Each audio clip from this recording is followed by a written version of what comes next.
आज को प्राय 500 वर्ष तले कालजयी महापुरुष अच्युतानंद रचित भविष्यत मालिका एबे आमको सते जेमिति स्वयं भगवान तुंड निस्तृत बाणी परि लगुछि।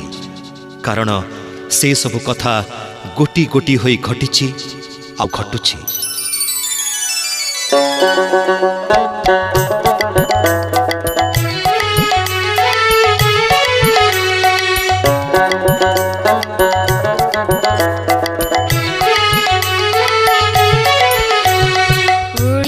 देशरे जल बिंब हेब प्रांत आद्य मध्य काले पाण पठाण जे चाउल बांटिबे ए कथा होइब ढाळे।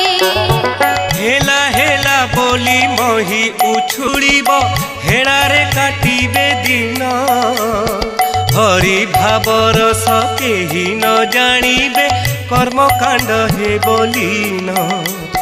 जल न पड़िब मेघ उठाइब सुने घड़ घड़ी मारी बतास बहिब घर भांगी जीव संसार पड़िब हुरी। महाप्रलयर भयावहता को लोके जेतिकी गभीर दृष्टि रे देखुथिबे हरिनामर महात्म्य को सेतिकी गभीर दृष्टि रे देखिबे नहीं। हाय रे कलिजुग। चारि दिग जाक अंधार होइब उत्तर बहिब हिम चारि दिन मध्य पृथ्वी नाश जीव अग्निकुंड न मानिब।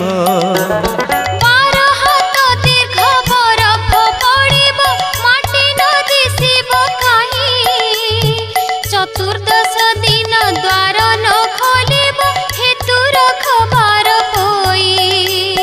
22 पाव छेमी न खेलुथिबे सिंहासन रे वरुण मक्का मदीना रे घोर युद्ध हेब मरिबे पठाण गण।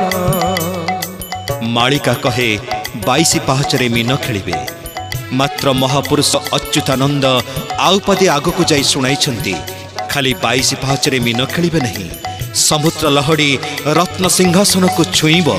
भुजंग अंचल जले बुड़ाइब नृप सिंहासन जीव पारादीप ठारे आंभर समाधि से दिन पूजा पाइब।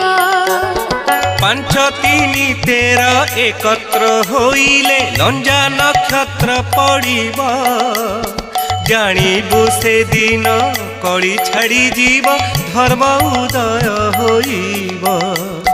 नाम ब्रह्मटे अति बलियान तासा निध लाभ कर कलिर कलुष